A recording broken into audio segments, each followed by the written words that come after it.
Good evening, everybody. Welcome. Thank you very much for coming out tonight.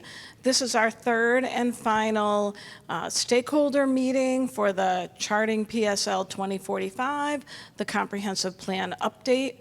Tonight, we're here to talk about, how do we get there? Like, where are we? Because we already talked about where we are and where do we want to go. And now we want to have a conversation with all of you about how do we get where we want to go. Right? What are the steps that we're going to have to get? What's kind of our vision? So my name is Mary Savage Dunham. I'm the Director of Planning and Zoning. With the Planning Department here, we have Bridget Keene, Deputy Director. We have Ann Cox, the Assistant Director. And we have Marissa DeBrio-Latchman, and she's a planner too in our department. We're very blessed to have Inspire Placemaking, and they're working with New Urban Concepts on our comprehensive plan update. Pat Tyjeski is here, and so I'm going to turn the meeting over to her. We're going to start out with a presentation, and then we're going to stop talking ourselves and start listening to you, and we're going to work around the tables. So when the presentation is over, if you can fill in around one of the tables, then we're going to get down to the real meat and potatoes work of the night. Thank you so much, and I'll turn it over to Pat. Good evening. Thank you so much for coming today. It's always nice to see active participation from the community. Just show of hands, who was here for the first workshop? That was back in January 6th. Great, thank you so much for coming again. What about the second workshop? That one was February. Nice. Good. So the PowerPoint, some parts may seem repetitive for those of you who have been here before, but we had to start from the beginning so that people who have not participated before can catch up and see what we're doing. So this is the agenda for today. We're going to do a little bit more of introductions. Then we're going to talk a little bit about the plan update, because that's what we're doing. We're updating the comprehensive plan, so we're going to explain to everybody what that entails. Then we're going to talk about the community vision. Like Mary mentioned, the first one was about where are we now. The second one we started visioning is like, where do we want to go? So trying to envision what our future is going to look like. And today we're going to be talking about how we get there. So that's going to be number 4. And then the last item will be next steps. We'll let you know what's going to happen after this workshop. So for introductions, we have been working very closely with Mary and Bridget and their staff. From our side, so we are Inspire Placemaking Collective. We're a planning firm, and we specialize in comprehensive plan updates. And the city hired us to do this work, and our team has been helping with it. Today with me, we have Gabby Castro, Emily Aguirre, and Hayden Lewis. They're going to be helping us at the tables. Good timing. So we are also working with another consulting firm, New Urban Concepts, and he's going to be helping us with the table exercises too. His name is Jonathan Paul, and he's in the back. But the most important part of this team is the stakeholders. And who are the stakeholders? Everybody here. If you live in the city, if you work in the city, if you own property in the city, you're a stakeholder, because this affects you. So let's talk about that plan update. So there is a little thing on my screen that I can't turn off. But anyway, we'll go without that. So what is a comprehensive plan? So the comprehensive plan for the city is your long-term vision, your blueprint for growth. It's anything that has to do with development, how the city accommodates the future population, basically. Every comprehensive plan in Florida has to include a number of chapters. We call them elements, and I'm going to go through some of them right now. The first one, the city has 11 elements, but the first one is the future land use element. So that's where we talk about the use of the land. Where should residential go? Where should commercial go? Where should industrial go? We also have a transportation element. In the old days, it used to be about cars. Today, we're smarter, and we know that it's not just about cars. It's about people walking, biking, taking public transit. Not everybody can own a car, not everybody can drive. So we have to be conscientious of that. The next one is housing. So anything and everything that has to do with housing affordability, housing availability, types of housing, all that goes into that element. Then we have the infrastructure element. This one gets a little bit more complicated because here we're combining a bunch of different things: water, sewer, solid waste, drainage, aquifer recharge. So all that goes into this element. The next one, this one is an element that combines two topics.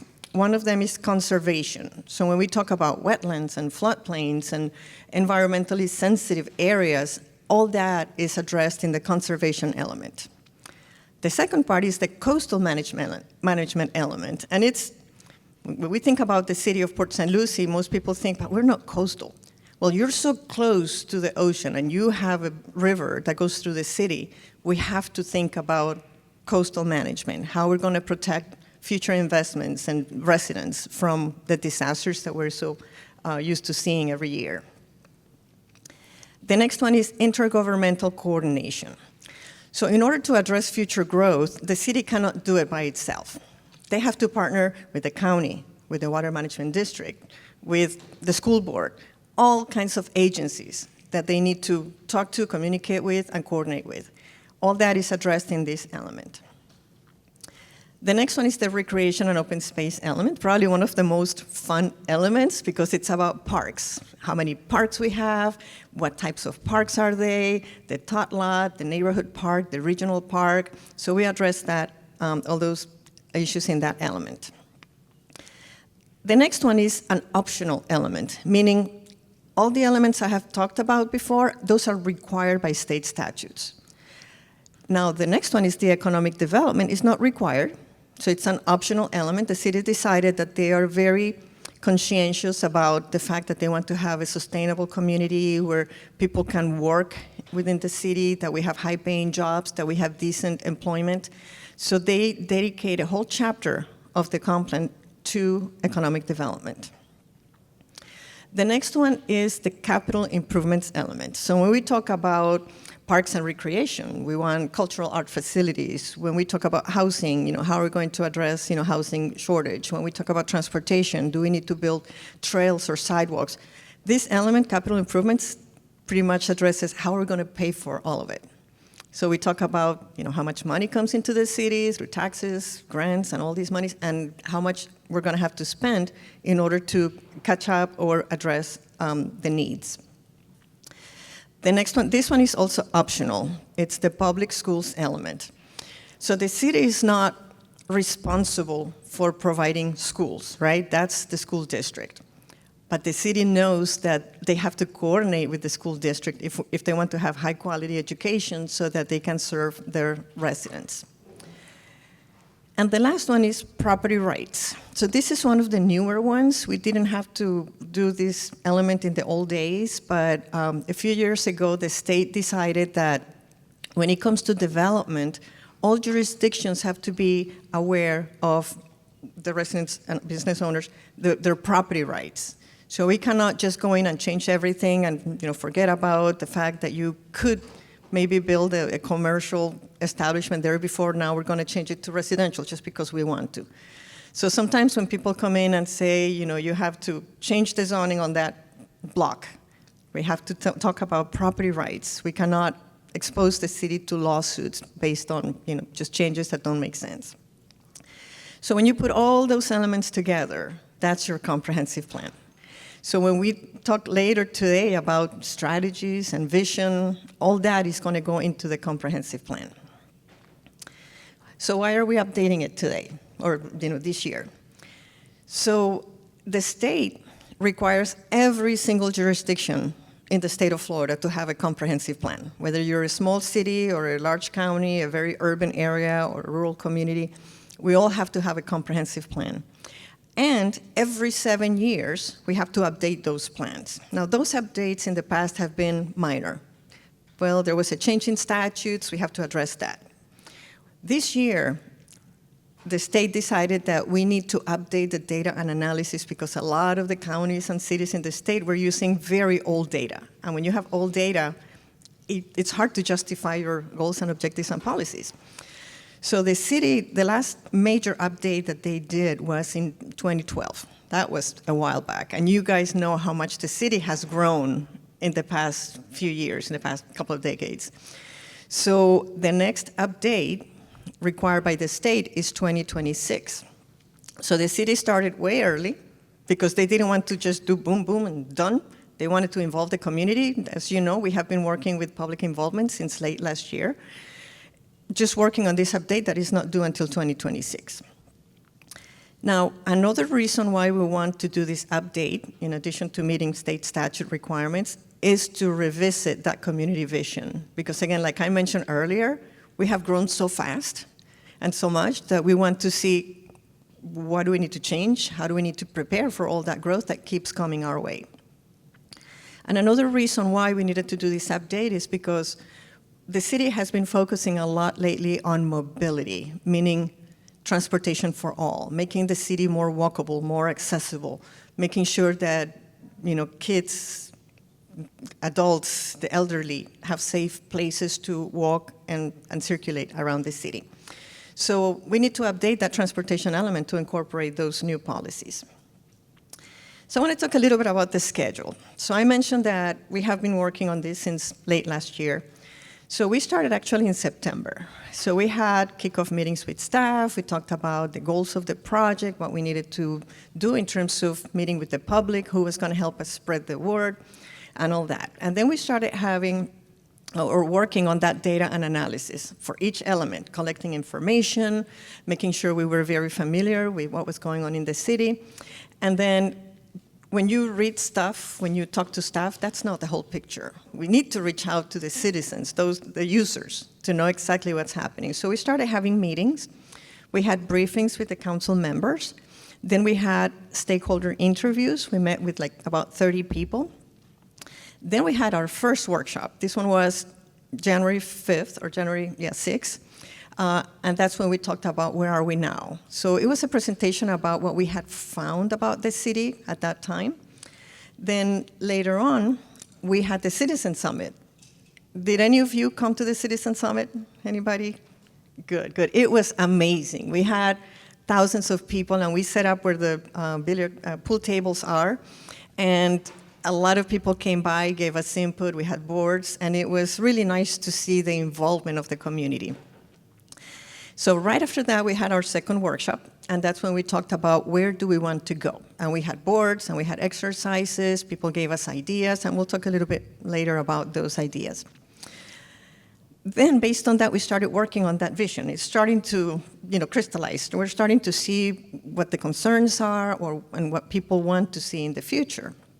So based on that vision of what we have heard so far, we can start working on those goals, objectives, and policies. So we have started working on those, on the basic ones, the ones that we know are required, the ones we know we have to have because of the state statutes. But from the information we gathered today, we're going to embellish those and make sure that those goals, objectives, and policies, we call them the GOPs, incorporate the public comments. And that's where we are today. And then later in the summer, between June and July, we're going to be unveiling the full plan. There's going to be your data and analysis, where you find all the facts and figures, and then your goals, objectives, and policies, which is the instructions on how we're going to grow for the next 20 years. There will be a workshop with the Planning and Zoning Board and City Council, and then we're going to have adoption. So we're going to have one hearing with the P&Z, hopefully in August, then hearing with the City Council in September. Then this whole plan goes to the state. They review it. So they are going to take 30 days, the different agencies, they review it, and then when it comes back, we'll address any comments that they may have, and if everything goes well, we're going to have a final adoption in November. So it's a very long process, but as you can see, maybe half of it has been just talking to the community, obtaining public input. And I forgot to mention one. Right after the second workshop, staff also went to FamFest, and they were able to have interaction with the community too. So how do we know what to put in the plan? So how do we plan for the future? The first question is, how much are we going to grow? It's like you're going to have a dinner party. In order to go grocery shopping, you first need to know how many people are going to come, right? So we have to do population projections. Now, population projections, as you all know, it's a guesstimate because nobody can predict the future. So we use the typical methodology that the state says that we need to use and come up with some potential numbers, and then based on whatever trends we have seen in the past, we pick a number. So we know that as of today, if we include seasonal residents, we're at 261,000 people. You may have seen the 259 numbers before, but if we add the seasonal population, which we need to account for, we're at 261. So when we did projections, we did low, medium, high, and high, and met with staff, met with the commissioners, council members individually, and came up with a number for 2045, the year 2045, and that number is 380,000 people. Some people may think, oh no, we've been growing way faster than that. It's going to be over 400,000. Other people may say, no, we need to slow down. It should be less than 350. This number doesn't get locked in for 20 years. In 7 years, when you update your plan, you get to revisit this number. So if we have grown faster, we need to adjust that. If it has slowed down, we need to adjust that. So it's not something that gets locked in for the 20 years. So I mentioned that the state tells us how to do those projections. They say you have to at least select the medium projection for the county. So when you look at the county, then you figure out what is our projection, our proportion to the county, and that's how we came up with that number. So what that means is that between now and 2045, we're going to have about 119,000 new residents in the city of Port St. Lucie. So that's what we need to plan for. So when we think about, okay, where are we going to put them? Do they fit in the city? Because if they don't fit, we're going to have to make some changes, right? So we looked at vacant land. We assume that current neighborhoods are going to stay the same way they are. Like if you live in a single-family home neighborhood and it's 3 dwelling units per acre, that's not going to change. It's not like we're saying we're going to change your neighborhood into duplex or townhouses. So we assume that the established neighborhoods are going to stay the way they are. So what do we look for instead? Vacant land, vacant residential land. The gray areas that you see on the west side, those are vacant lands today, actually agriculture, but those are within planned communities, meaning they already went through some type of process, they already told the city how many units they were going to build, and they locked in that number. So we know how many people are going to fit within those gray areas. The red areas, those are the ones that have not gotten any approvals, no entitlements, so they're like free for whoever wants to come in and build and move in those areas, right? Something very unique to Port St. Lucie is if you look at the central part of the city, it looks like a chickenpox map, little tiny dots everywhere. And this is a result of the fact that originally when the city was formed, the General Development Corporation came in and platted lots as far as the eye could see. So we have a lot of lots in the city, and the staff has been keeping track of where those lots are, and we know that eventually somebody's going to come in and build a single-family home there. So we went through the exercise of counting, how many lots we have in those areas, how many units have been approved in the planned communities, how many units we could put into the larger tracts, and we're pretty good with the 118,000. We're like right there. So if we hadn't been right there, we would have had to increase densities, we would have had to look at annexations, but if we grow the way that the plan says we're going to grow, we should be okay. But still, it's 119,000 people that we have to plan for. So this map shows the same lands that I showed before, but with a color.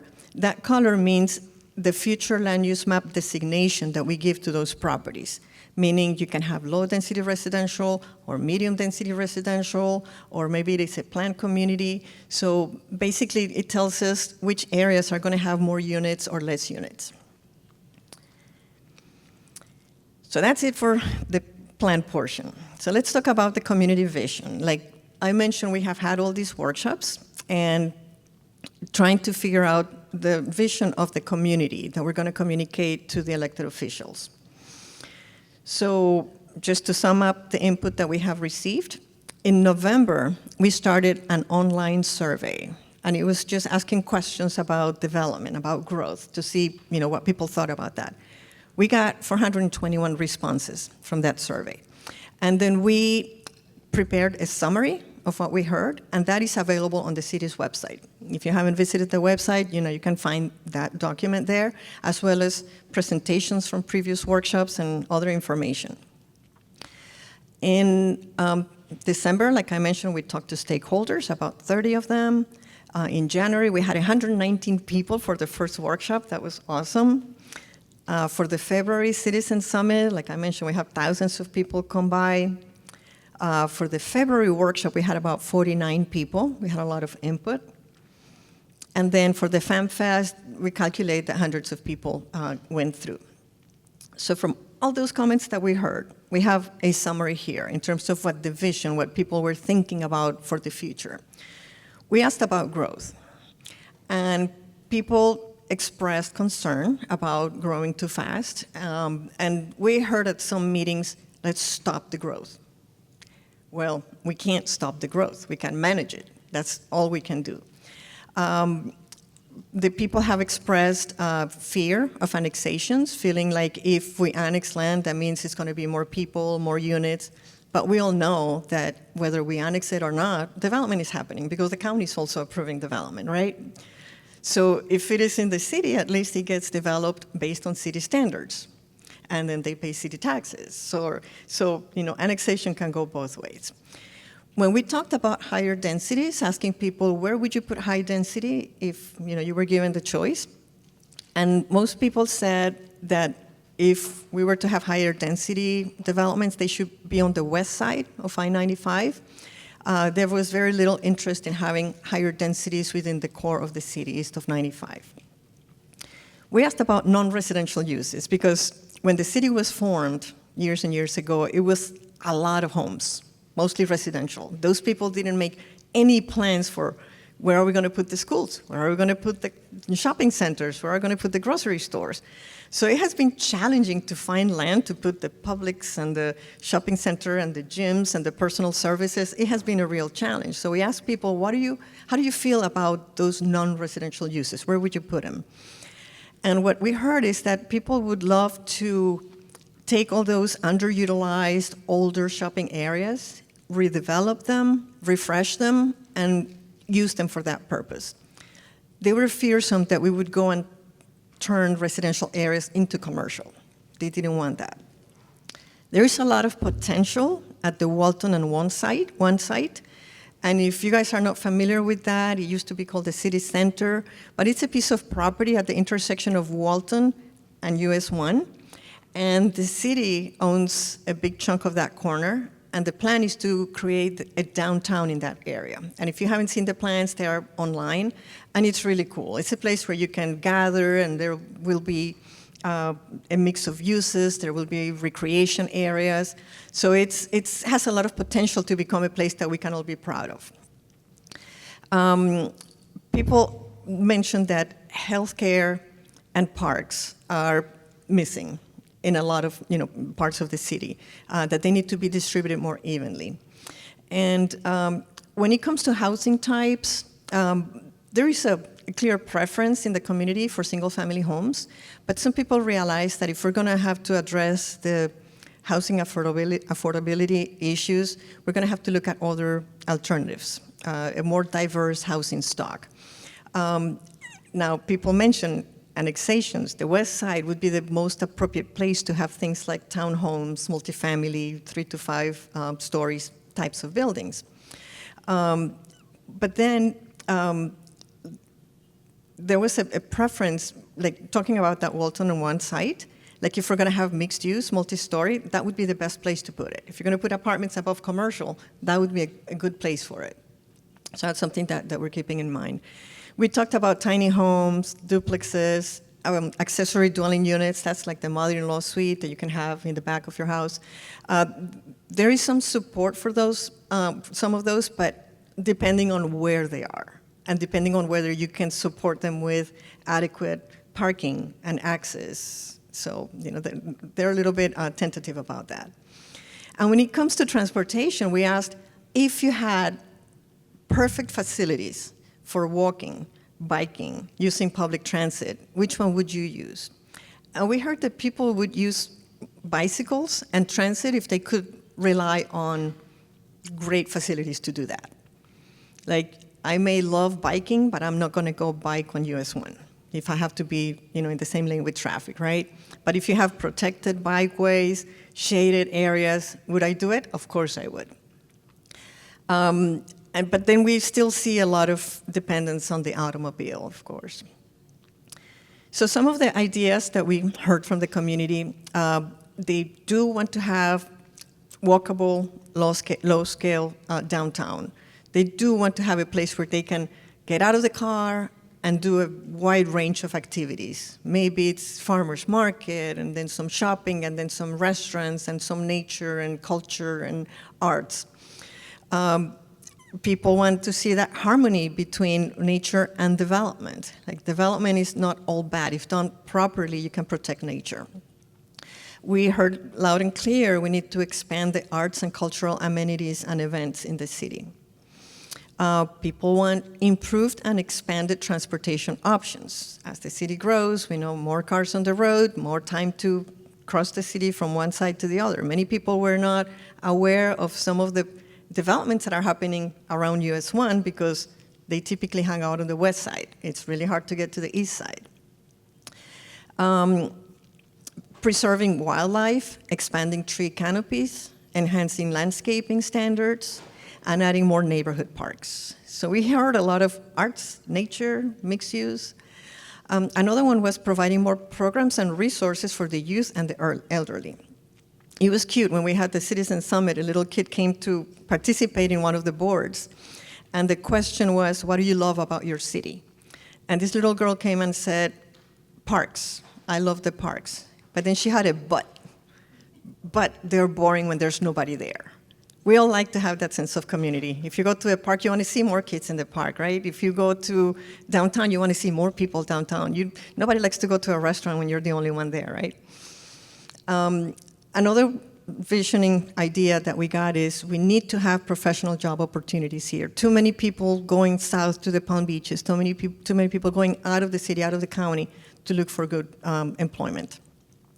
Improving traffic safety and traffic calming, and supporting alternative transportation options, especially near apartments. And then the last one was fostering intergenerational living. Like, we want to be able to, if you grow up in Port St. Lucie, you may go out to college, maybe, but the idea is you hope that you come back. And when you come back, we hope that you're going to have a place that you can afford. And then as you go through your family life and get older, you hope that you can still stay active in the community and find a place to live that you can afford. So with all those things that we heard, we came up with what we call the vision initiatives. These are kind of like goals, right? And we have printouts at the tables because this is what we're going to be working on tonight. And I'm hoping that those who are seated on the sidelines are going to come and join the table. So number one, and we have a board for this one, it's going to be the blue board, and we're going to bring it to your table. The initiative is promote responsible and strategic growth. So I'm going to read it to you. It says, guide future development, including future annexations, to align with infrastructure capacity and environmental protection, ensuring growth enhances rather than compromises the quality of life for current residents. So this addresses the ideas of, do we like or not like annexations? We're growing, how are we going to grow? So when we start thinking about strategies, the strategies are how we're going to achieve that goal. And we have some sample strategies on the board, so you will have at least a place to start. So that will be the blue board. Then the second one is establish a sense of place. Create dynamic public areas that nurture community connection, well-being and creativity, while establishing a strong sense of place and identity. If we think about the Walton on one side, that could be our first place that we can all feel proud of. It is here in Port St. Lucie, and nobody has one like ours. What other places do we have in the community? Where can we create more of these so that we can be proud of them? The next one, it says, diversify the local economy.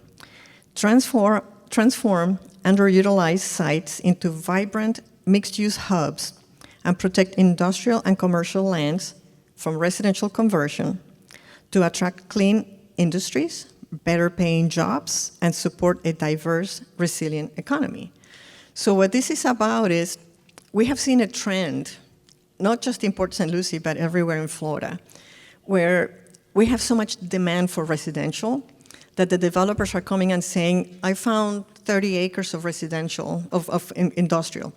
Can we rezone it to residential so I can build more houses? It may sound like a good idea because you're going to accommodate people, but wait, if you take up all that industrial land, where are we going to put the jobs? What about the industry, services? So we have to think about those things, like what kind of policies can we write so that the city keeps that in mind in the future and doesn't allow as many rezonings to residential. The next one has to do with, it says, advance a connected and inclusive transportation future.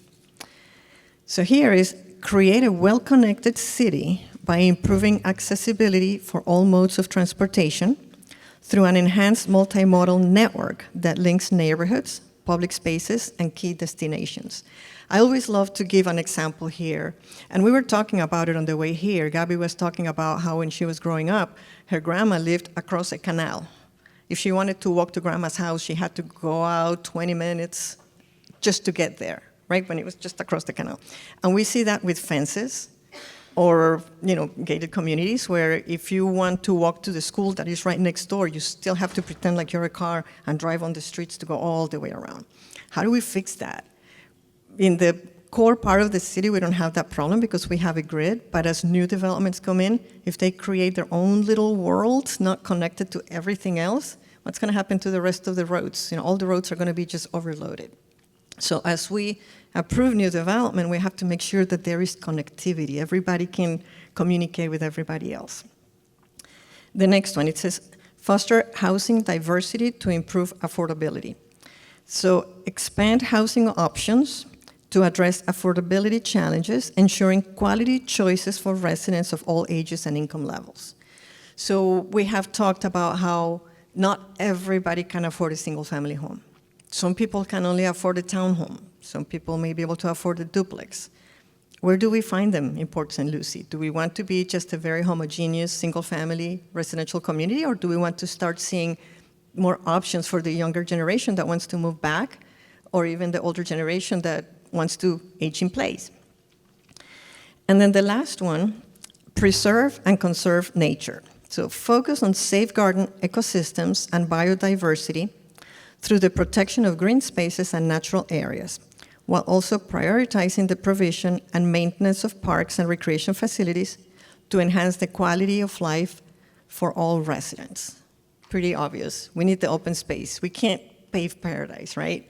So how are we going to get there? Because we have competing interests. People wanting to develop, the city wanting to preserve. So how are we going to do that? So those are the main vision initiatives that we came up with. Somebody may say, well, you didn't mention anything about, free Wi-Fi throughout the city. Well, let's find a place where we can put that. Maybe it's under the local economy. If we have free Wi-Fi, guess what? Maybe the industries will come to the city because now they know they have, something to look forward to. So the question of how do we get there is writing strategies, writing instructions. We're going to write instructions for the city. We're going to tell them how to do this. So we have 6 boards, one for each one of these strategies. And for each one of those, we're going to be, writing a strategy in groups, right? Like I mentioned, each board has 3 examples that we put in. You don't have to agree with them. It was just an idea of, how we're going to do that. But when the boards come to your table, We're going to work together. There will be a table facilitator and help you write those on the board. Then when we're done doing that, then we're going to ask you to prioritize those. So let's say we have 10 strategies for transportation. We want you to tell us which ones are your top 2, the ones that you really think the city has to focus on. Now, the way that we're going to do this is we have 6 table facilitators. So we're going to bring a board to your table. So you may get the one about transportation, you may get the one about the local economy, you may get the one about housing. Somebody's going to keep track of time. And when it's 6 minutes into the work that we're doing, they're going to say 2 minutes left, we have 2 more minutes, finish, and then that board goes to the next table. So every table gets to work on all 6. So it's like roll up your sleeves, get the creative juices going, and that's how we're going to get there. We have 2 boards for each just in case, because this one, for example, fits A through R. If we have more than that, then we have S through double C or something like that. So we have enough room for all of those.